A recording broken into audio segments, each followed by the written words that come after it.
Today's meeting is in hybrid form.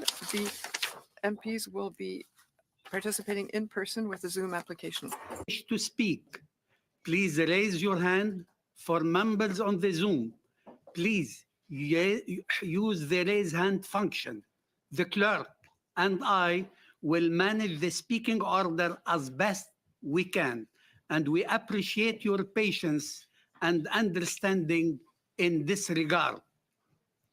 Avant de commencer, Before beginning, I would like to emphasize that this topic of the first part of today's meeting is the unlawful transfer of Ukrainian children to Russia. Some discussions might be difficult for people who are viewing the meeting and for the members and the staff of the subcommittee. If you feel or if you experience distress or you need help, please consult the clerk to obtain information on support that is available through the administration of the House of Commons. join me in welcoming the first witness who is appearing this morning, Mr. Andriy Kostin, Prosecutor General of Ukraine. Mr. Kostin, welcome to Canada and welcome to this Committee of Human Rights. Thank you for agreeing to appear today. You will have a maximum of 5 minutes for your remarks, after which we will move on to question with members of the subcommittee. I will let you know when you have 1 minute left. Mr. Kostin, the floor is yours for 5 minutes. Please go. Good morning, Chair El-Khoury and distinguished members of the Subcommittee on International Human Rights. Thank you very much for this opportunity to appear before you today and to unmask war crimes and other atrocities that Russia is committing against Ukrainian children. We're equally glad for being given an opportunity to submit a brief paper on that matter. At the outset, I wish to convey my sincere gratefulness to Canada, its government, and people for your unwavering and continuous support to Ukraine. The issue of our bilateral cooperation and partnership was widely discussed at yesterday's event in Toronto, United for Justice Conference, War Crimes Against Ukrainian Children, hosting prominent Canadian and international experts, Ministers Joly and Virani. Sadly, as we speak, Russia continues to commit the heinous acts as a distinct feature of Russian military and political doctrine and modus operandi of Russian armed forces and their proxies. Forced deportation and transfer of Ukrainian children is one of the atrocious consequences of Russia's aggression, an ill-fated practice implemented since early days of occupation of parts of Ukrainian territories, already from 2014. So what does Russia do? It forcibly displaces, completely removes and separates children from their parents, immediate family and setting in which they have initially been reared. Top political leadership of Russian Federation is mastermind of this large-scale policy implemented under the pretext of security and health concerns or for their vacation purposes. In Russia, Ukrainian children are stripped of their Ukrainian citizenship and put for adoption into Russian families via online advertised adoption websites. It's not a mere allegation, but openly publicized practice supported and even co-perpetrated by Russian officials that are supposed to protect children's rights and freedoms. The first 2 arrest warrants issued by the International Criminal Court for President Putin and so-called Child Commissioner Lvova-Belova for the forced deportation of children are testament of such practice. Imagine children, mere toddlers, who become a trumping card in the hands of Russia, not knowing or remembering their true identity, whereabouts, family, or relatives. We're talking about thousands of children being taken to Russia in a specific manner. Children in occupied territories are transferred and gathered to assigned centers under the pretext of evacuation for unsubstantiated security reasons. Within days, children are moved via auto and or rail transit to border regions of Russian Federation, from where they are distributed to the child care institutions in various regions of Russian Federation.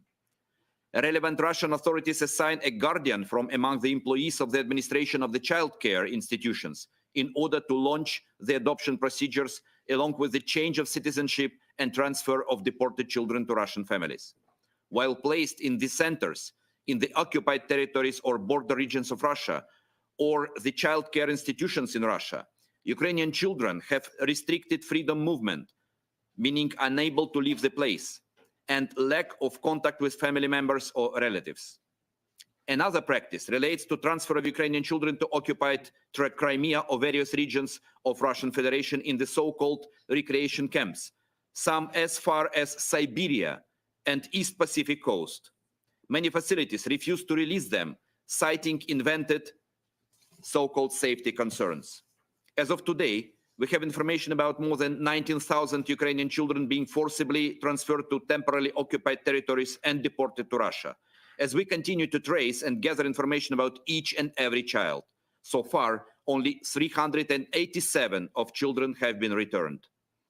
Apart from the ICC, this practice has been labeled and recognized as a war crime by the United Nations Inquiry Commission for Ukraine, OSCE fact-finding mission, and regional organizations like Council of Europe.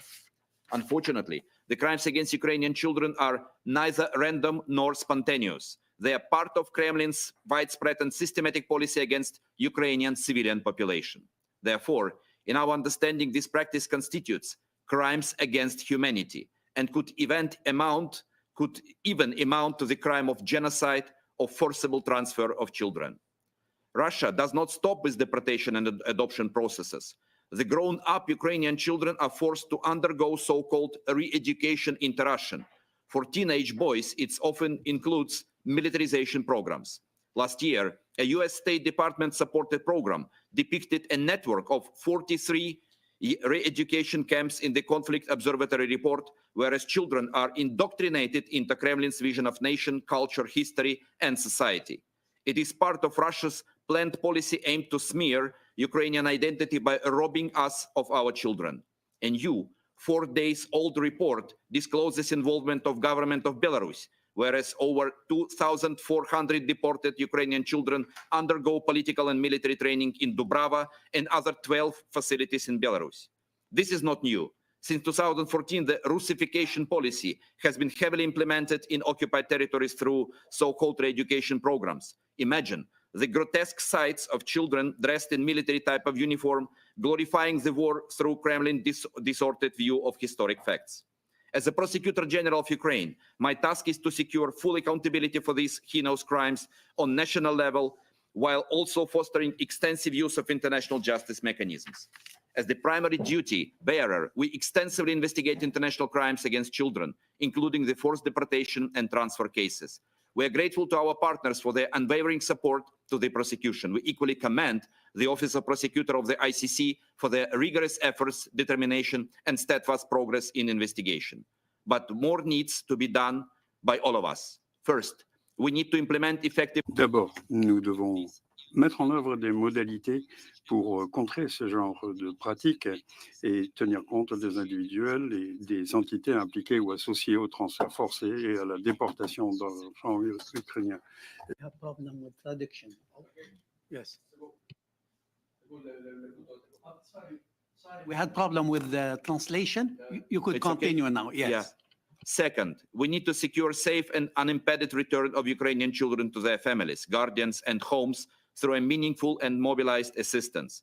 And we hope to see Canada being at forefront of this initiative as co-leader of the Point 4 of Ukraine's peace formula. Thirdly, we need to continue effective investigation and prosecution of each and every individual perpetrator, denying them any opportunity for safe havens. We're happy to see Canada standing with us, exploring such avenues in the name of Ukrainian children. Thank you for your attention. Thank you, Mr. Carson. Thank you for your good and excellent comments. And now we pass to the question by the member of the committee. Every member will have 7 minutes to speak. I would like to start by inviting Mr. Guinness to speak. Mr. Guinness, you have the floor for 7 minutes. Thank you, Chair. Thank you, Prosecutor General Costin, for being with our committee today. I think you will have, and all of us will have seen the announcement. I think it was yesterday from Minister Jolie about a network on this, and I think it speaks to the important cross-party work that's been done at this committee and in general on these horrific human rights abuses that are happening in Ukraine. Of course, our primary focus today is on the issue of the abduction of children, but I did want to invite you to share with the committee about some other issues of atrocities that have been committed by Russian invaders. We've heard reports of systematic sexual violence as well, of torture being used routinely, and even minors as well being victims of sexual violence and of torture, frankly, horrific contexts in which these have happened, family members forced to watch and things like that. I wonder if you can share an update with us on both torture and sexual violence being used by the occupying regime. Thank you for your question. As you rightly mentioned, Russia is committing all types of existing war crimes against Ukraine and Ukrainians. And conflict-related sexual violence is one of the most brutal war crimes which is committed by Russia. And this is not an incidental case, or not cases related to a specific war military unit that, as we say, could go crazy. We saw it as a pattern on the occupied territories. We have first findings in first months of the war, and after all world saw the atrocities committed in Bucha, Irpin, and other cities near Kiev, and mass atrocities committed by Russian there. It was February and March last year. Then, after liberation of Kharkiv region in September, we saw the same crimes committed by other military units and in other months of the ongoing war and occupation. Then after we liberated Kherson in November, we saw the same type of crimes committed there. So it means that committing crimes against civilians, including children, is a policy of persecution of Ukrainians, which is supported on the very high level of military and political leadership of Russia. We are creating this, we are investigating these chains of command. Coming back to conflict-related sexual violence, at the moment we're investigating 252 facts of sexual violence in time of war, including 151 women as victims of sexual violence, 95 men, and 13 children. We have already identified 37 suspects. We have indicted 22 of them in Ukrainian courts, in my office, and we have already 2 persons convicted by Ukrainian courts for commission of sexual violence against Ukrainian victims. Mr. Guinness? Thank you for sharing that very chilling information with us. I just want to follow up on the issue of the chain of command as it relates to these atrocities on the Russian side. What kind of evidence are you finding of coordination, of direction? Do you think it's a matter of the higher ups tolerating and creating a permissive environment for this abuse, or do you think there is clear direction intentionally telling Russian soldiers to commit these kinds of crimes? Mr. Costin? We have evidences of both. But if we look at the mapping of crimes committed on the occupied territories against civilians, we understand that once again, it's a systematic policy of persecution, because the crimes committed against civilians during occupation mostly were aimed to break the will of Ukrainian people and to commit these crimes and to show to the others, to threaten them and to keep them silent and to keep them, like we say, to try to put them on the knees. That's why the commission of such crimes is so, I would say, systematic, and we have a diversity of crimes committed against civilian population. I will I can make several examples. For instance, with the survivors with whom we work in region of Bucha.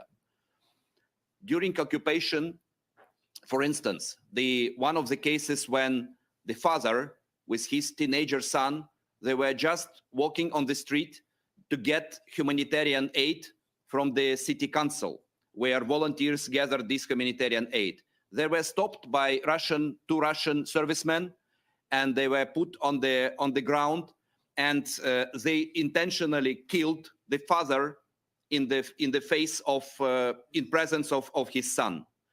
They also have shots up the son who was laying, just to threaten him that they could kill.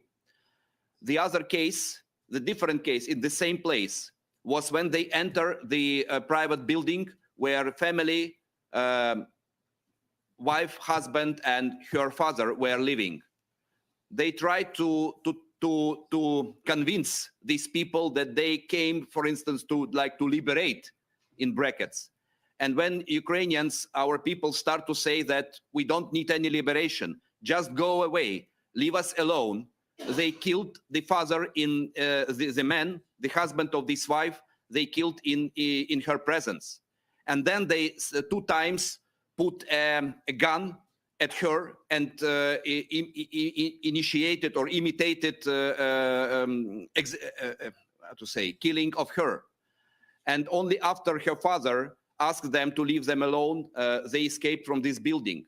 And they waited until Bucha was liberated by Ukrainian army in order to come back and to bury the body of her husband. And we have a big variety of such cases. I can tell a lot of them, but it's important as an evidence to point out that in one small town they committed different types of crimes just as a matter of terrorizing local population. Thank you, Mr. Guinness. Time is up. Now I would like to invite Mr. Al-Ihsasi. Mr. Al-Ihsasi, you have the floor for 7 minutes. Thank you, Mr. Chair and Mr. Prosecutor General. It's a great honor to have you here. Thank you for being with us. I've had the opportunity over the course of the past year and a half to be in Ukraine twice, and I've always made an effort to meet with your officials, who, in my opinion, are doing a magnificent job gathering evidence, cataloging that evidence, and building cases against the Russian troops who are in Ukraine. I was wondering if you could first tell us at a very macro level all of the significant work that your office is doing, cataloging the criminal activities of Russians in Ukraine. Mm-hmm. Thank you for your question. Of course, to investigate 110,000 war crimes, this is the figure which we fixed at the moment, and we all understand that the real number is much higher because we have no access to the temporary occupied territories. And so, coming back to investigate such great number of war crimes needs to organize our work in proper manner. For that, we have created a special unit, which is War Crimes Department on central level. We have trained all of our prosecutors and investigators from 2 investigative authorities, which are National Police and State Security Service.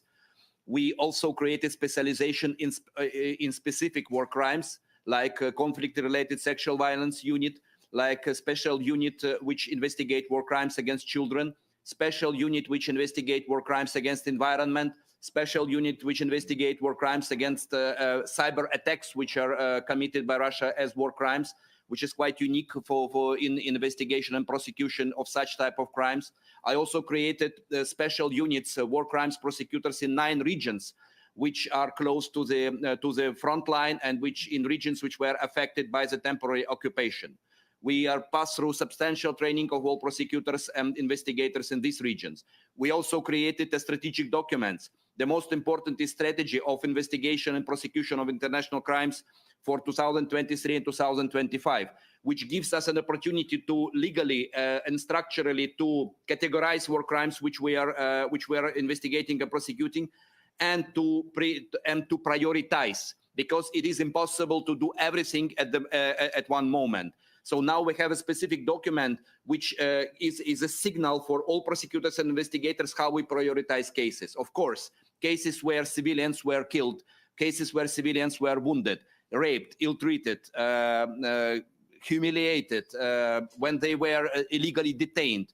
And of course, all cases where children are affected as victims and survivors are our priority. And in order to mitigate the issues of the workload, we also transfer some cases from these regions to the other regions of Ukraine because they have more possibilities. In addition to work with all war crimes and in addition to these special units, we have also two groups of prosecutors who investigate the crime of aggression, the leadership crime, which preceded commission of all other war crimes, and crime of genocide. So this is more our mapping on our national level. The other layer of our, as we name it, web of accountability is our work with the international judicial mechanisms. First and foremost, it's our cooperation with the ICC and team of Karim Khan. You know that the ICC have launched, not only opened, but really launched their field office in Kiev, the biggest field office of the ICC outside The Hague in their history. So it's about sustainability of our cooperation with the ICC.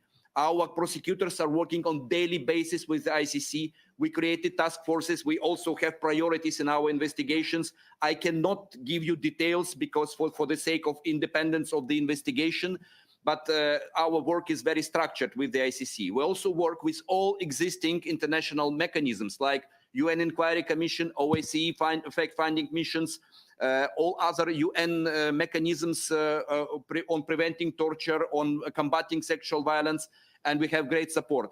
The biggest issue is our full transparency. So we are ready to cooperate.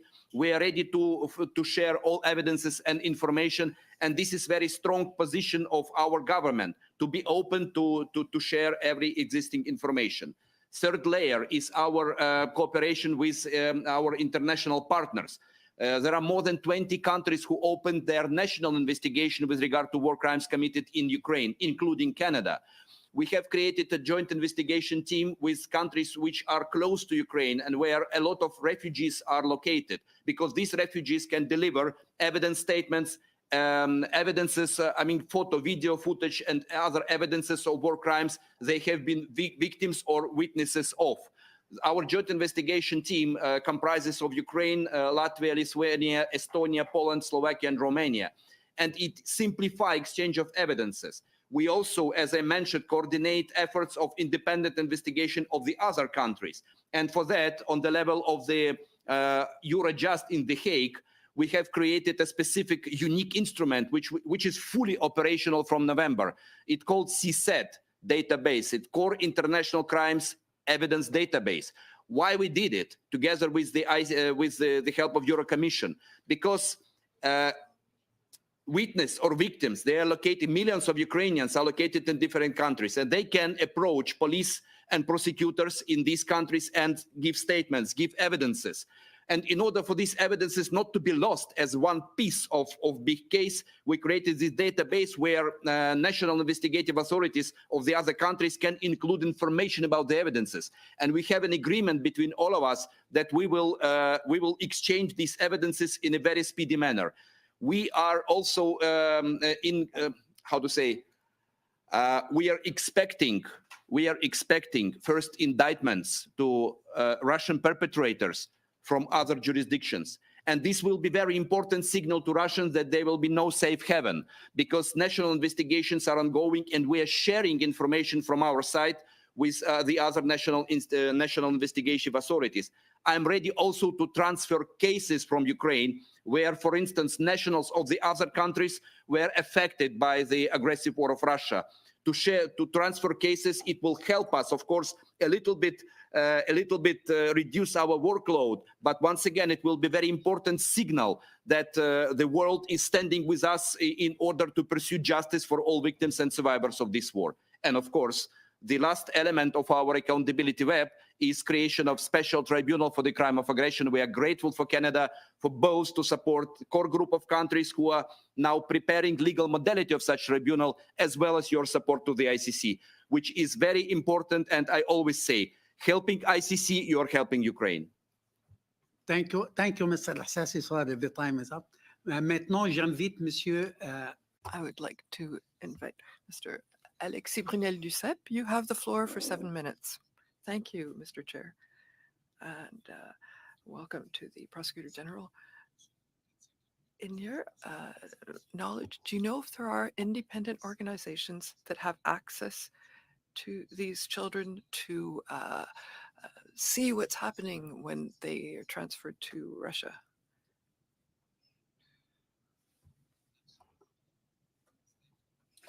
Est-ce que vous pourriez, s'il vous plaît, répéter?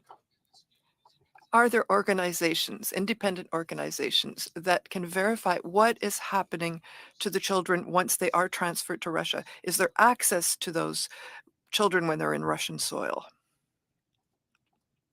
A big problem because Russia does not cooperate with international organizations and international mechanisms, even being part of these international organizations and mechanisms. So I always say that Russia use any possibility to use in its favor all existing international mechanisms like the veto right in Security Council of UN, but Russia does not cooperate with the other institutions in accordance with international law where Russia is part of and where Russia has specific obligations.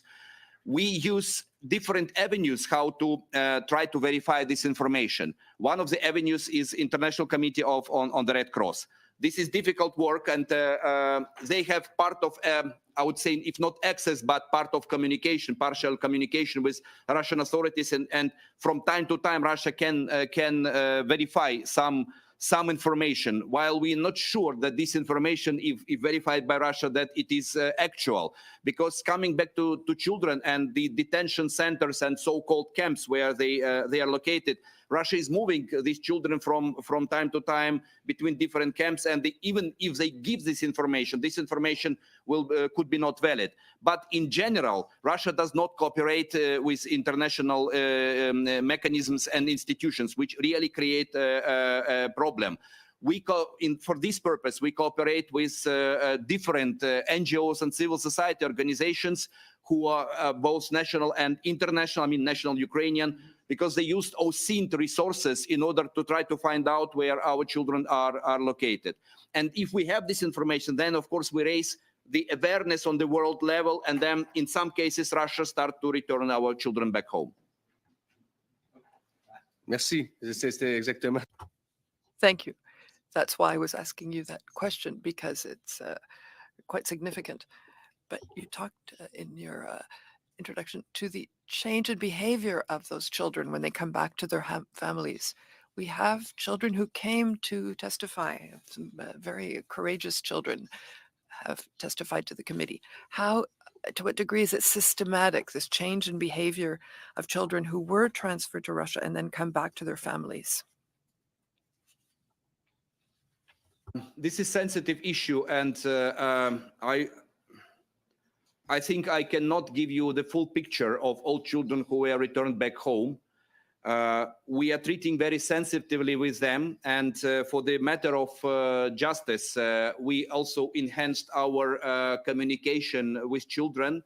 We changed our approaches and techniques, and usually we are limited to one interrogation or one communication with children because we can't re-traumatize them. Mm-hmm. It happened that it could be 2 times, but usually we instruct our investigators and prosecutors to limit to one investigation, and we have special green rooms, which called the Barnahus, where children, especially very young, they are communicating with psychologists. And the prosecutor is in another room supervising this, and so they are not meeting even with prosecutor. But our legislation, which is improved, let it possible, and this is used by. So I mean that as prosecutor general, we don't try to go into such deep details in each and every case. I mean, to find out how the perception of Ukrainian children who returned back home has been changed. So if child is ready to tell this, we accept this information, but we can't somehow it's impossible to press and to try to ask. So it's mostly what children are ready to tell us. This we fix, and this is very important because changing of this approach, we took standards of the International Criminal Court to apply in our work with children, and these standards are very high. While if you allow, I will finish. It's very important for children to take their part in pursuing justice, to be at the table, and if they are ready, their voice as victims and witnesses of war crimes is extremely important. So we engage them to speak, and we used specific techniques for them to speak freely. And this is very important, that children will be all the time at the table of justice with all other institutions, for their voice to be heard. Merci. À quel point Thank you. To what degree do you have evidence to know whether the Wagner Group was involved with the transfer of those children? The Wagner Group.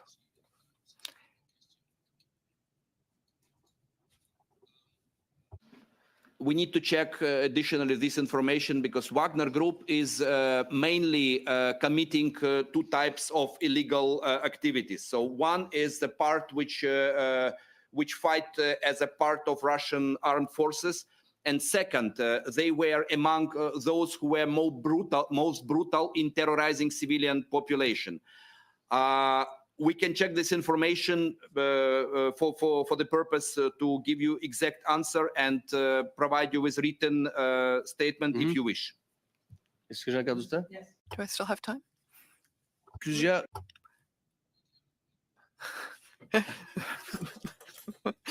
Sorry. There are quite a few people high up in the pyramid who are involved in transfers, but there are also public servants at the federal, regional, local level that have not been sanctioned by the US, by other people. Would it be important to make these sanctions uniform at the level of the local level? Would that make a difference in our fight against the transfer of children to Russia? And we are very supportive of using of this instrument, while we are collecting evidences to be enough to indict them.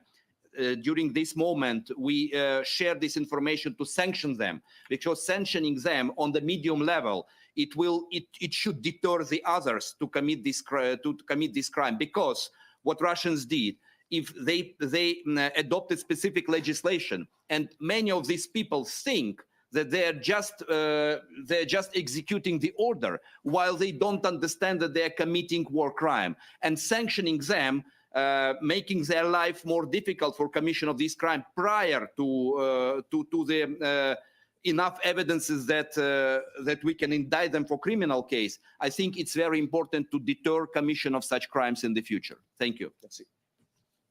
And now I would like to invite Mr. Angus. Mr. Angus, you have the floor for 7 minutes, please. Thank you so much, Chair. Thank you so much, Prosecutor General Costin, for being here. This is a very, very difficult conversation. We have seen a pattern of war crimes committed by Russia, the targeting of Ukrainian cultural symbols, mass sexual violence in the battlefield areas like Kharkiv and Kherson. We have seen torture. We've seen the murder of civilians. But this question of the forcible taking of children moves us into a whole other realm, because it is about the destroying of families, the destroying of identity. One of the legal definitions of genocide is the forcible taking of children. So just to have it on the record here for the Canadian people, you've identified 19,000 forcible deportations. You've identified children who are being put up for adoption illegally. You've stated that teenagers are being forced into military training. How systemic is this, and what is this pattern telling us about Russia's attempt to destroy Ukrainian identity and Ukrainian families? This is a pattern used by Russia in order to destroy Ukraine as a nation, because kidnapping our children in such a massive scale is an attempt to steal our future, the future of our nation. And the first arrest warrant, as we mentioned already, and Putin to be at the top of this systematic practice is explicit evidence that this is a part of Russian genocidal policy against Ukraine and Ukrainians. You absolutely rightly mentioned that first transfer of children from one group to another is in itself a part of crime of genocide. We also have witnessed not only this element of genocide, but also another one, the incitement to commit genocide. We have already 2 convictions in Ukrainian courts against Russian propagandists, including one who publicly called on killing of Ukrainian children, sinking them in the river. So with this, the other propagandist, Gasparyan, who is now also convicted by Ukrainian court, he is the author of so-called term denazification, which they used against us. And he is one of the leaders of this incitement to genocidal policy. And of course, when this is a systematic from incitement to commission of the element of genocide, it's explicit evidence that the genocidal intent of Russian Federation to erase, to eliminate Ukrainians as a nation is in fact present. Thank you for that. I have a 2-part question. One is, in order to deal with international war crimes, it's important to be able to name and identify.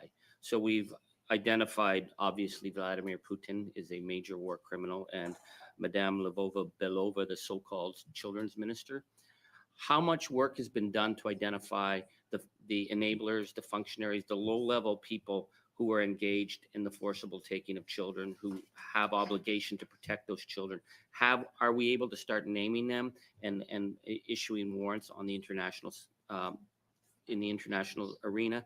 As well, the 19,000 forcibly deported children, do we have good records on where we think they may be, who they are, their families? What is the connection in terms of the importance of having that information? Mr. Costin? This is extremely important information in order to make possible to prosecute and to punish everyone who is involved in this commission of this crime. And second, to have information where our children are in order to return them back home.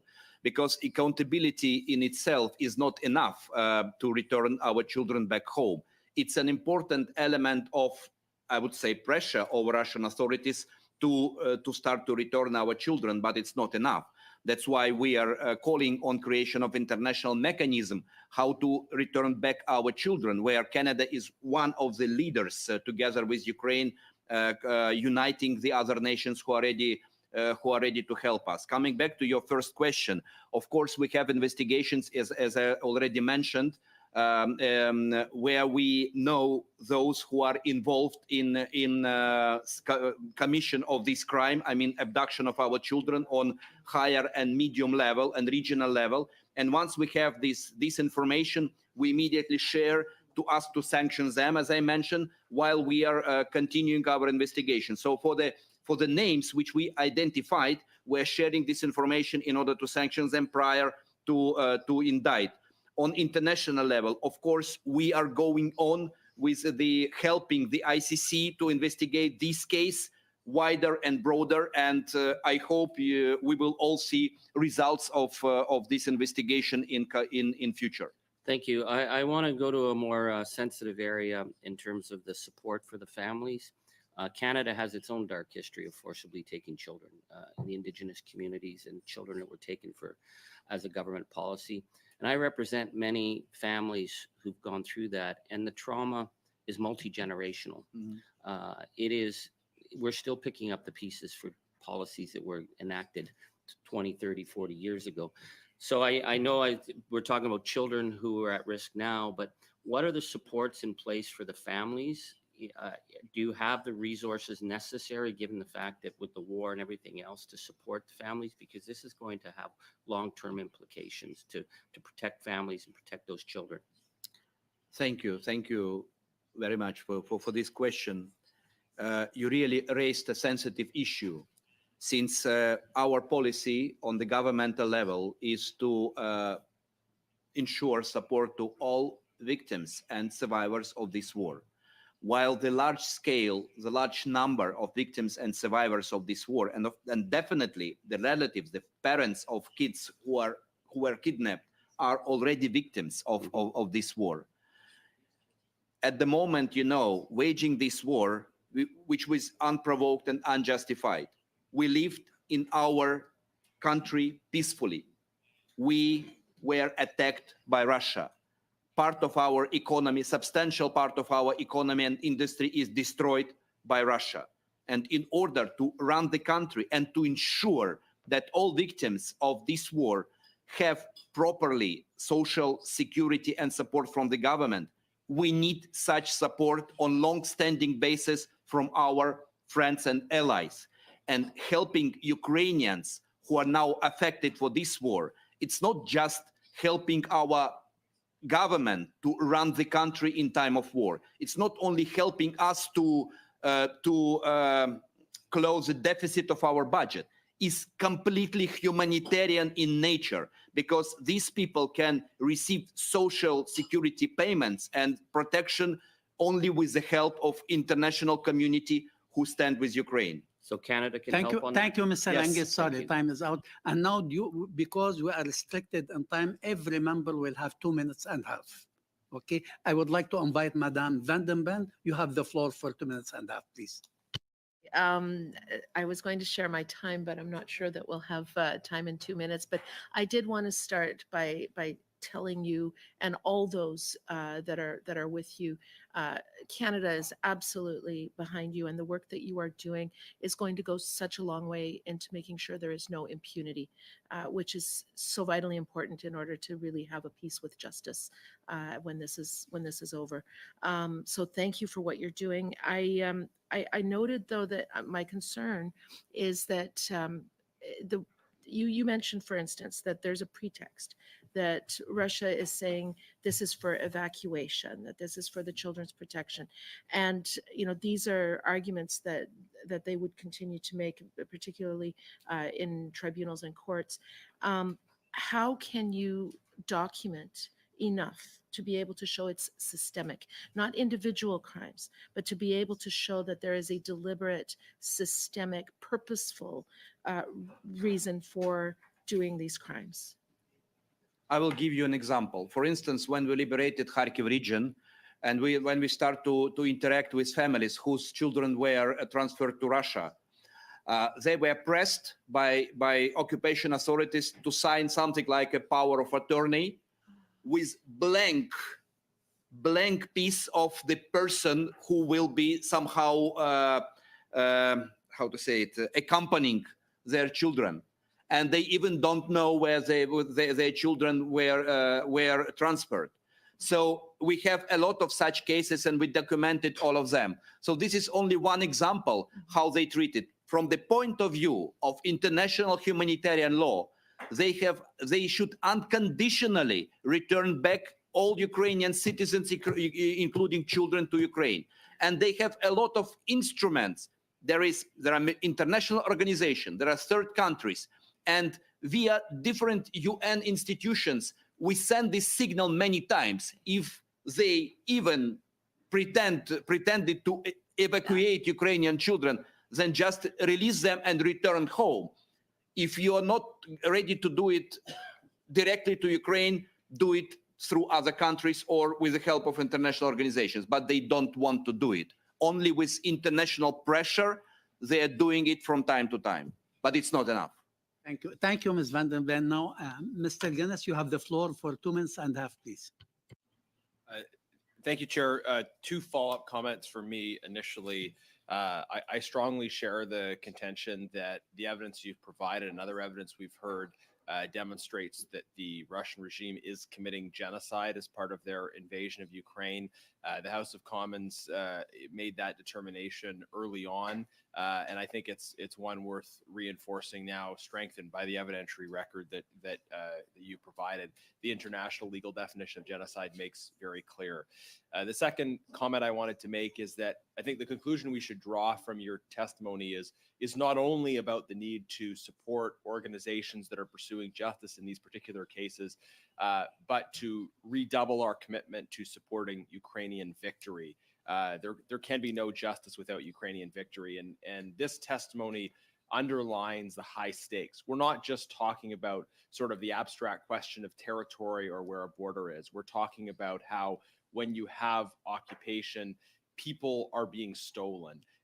The horrific atrocities that people have to live under if they are in Russian occupied parts of Ukraine underline why rightly there is no desire to compromise on the core principles of territorial integrity. I had asked about sexual violence as well as torture during my initial question, so I wonder if you can follow up on the issue of torture, specifically treatment of detainees. In the context of child abduction, we've heard testimony that I think would amount to descriptions of torture of children that have been abducted, but I wonder if you could speak more broadly to the use of torture by the occupying forces. Thank you, and sorry that I missed. In this. 1 minute, please.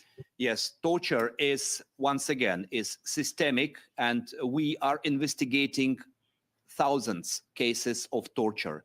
Even in Kherson region, which we liberated, we have identified with all of the evidences at least 11 torture chambers, which were places of illegal detention where all possible ways of torture was used against Ukrainian civilians.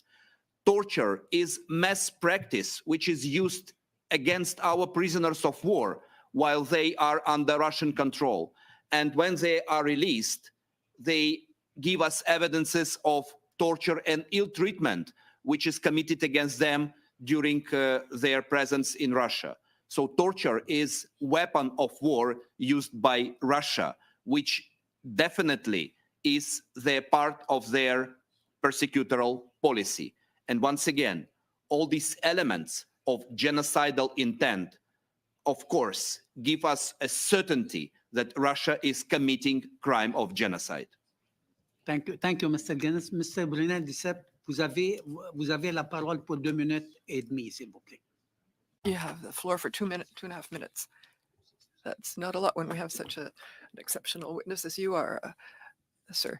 You have the highest level of knowledge in this file. If there's something that you weren't able to say that you would like to say to the committee because you didn't have a question that allowed you to say it, I would like to give you those 2 minutes. So if there's something that you want to add that you didn't have the opportunity to mention, you have the floor.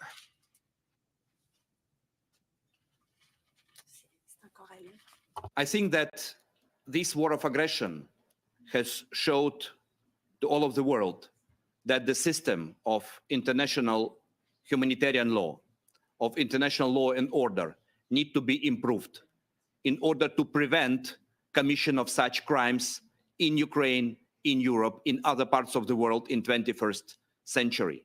In order to make this, to make it possible, we need to combine our efforts to fill in the gaps in system of international humanitarian law. And one of these gaps is actually the mechanism of how to return illegally transferred, illegally kidnapped children and civilians.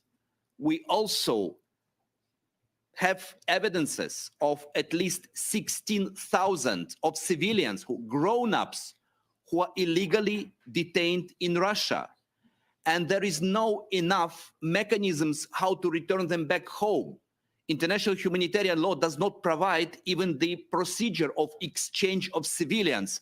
Sorry to use this a little bit cynical wording, but that's why I think that combining our efforts in order to create such mechanisms, to make United Nations mechanisms more efficient and more workable, we need to be united for this. We need to combine politicians and lawyers in sphere of international humanitarian law to create such mechanisms. Because once again, we will do our job as prosecutors, my team and team of Karim Khan and our colleagues in other countries. But it's not enough to ensure that all children will be returned back home. It's our obligation. I think it's our joint obligation to do it, to manage to create such mechanism and to execute this mechanism and to return our children back home. Thank you, This Mr. will Costin. prevent commission of such crimes in other places of the world. Thank you, Mr. Costin. Now I would like to invite Mr. Angus to take the floor for 2 minutes and a half, please. Thank you so much, Chair. We've been witnessing unprecedented levels of violence and trauma inflicted on the Ukrainian people, and also the incredible resilience and defiance of Ukraine. Canada is just a middle power, but we have a strong emotional link to Ukrainian people. What steps do you think Canada needs to take to ensure that we are there in the long term, whether it's on humanitarian, whether it's on reconstruction, or also ensuring that international law is utilized to the full extent so that the perpetrators of these crimes know that no matter how long it takes, they will not walk away free, that the international community will hold them to account? What role can Canada play in helping that? In order to ensure that Ukrainian people will live in peace, we need to win this war. And winning this war means defeat to Russia. And this is not only for Ukrainians. Once again, this is in order to restore international law and order. You see that when aggressive war is ongoing, we are facing new hot spots on the map, on the global map. And we afraid that we all will see more if Ukraine will not defeat Russia as soon as possible. So all elements of support, starting from military support, financial support, humanitarian support, political support, support in our quest for justice and accountability should be sustainable, because it's not only for Ukraine, it's for all of you. It cost a lot to reach our victory. We Ukrainians, our brave soldiers and officers, are paying with their blood. Ukrainian civilians are paying with their blood. Many nations who help us paying their part of cost, but it's usually military and financial part. We believe that as soon as we get everything we need for the victory, it will cost all of you less if we will receive what we need as soon as possible than if we will receive it later, and it will cost you more. And every new conflict on the global map will cost all of us more. Helping us to win as soon as possible, please don't forget, we are also saving lives of our soldiers, of our civilians, and we are saving lives of those Ukrainians who are still under occupation and still are victims of Russian regime. So not only stand with us, win this war with us. We are committed to fight. Please help us to win this war as soon as possible. Thank you, Mr. Costin. Of course, sooner better than later, especially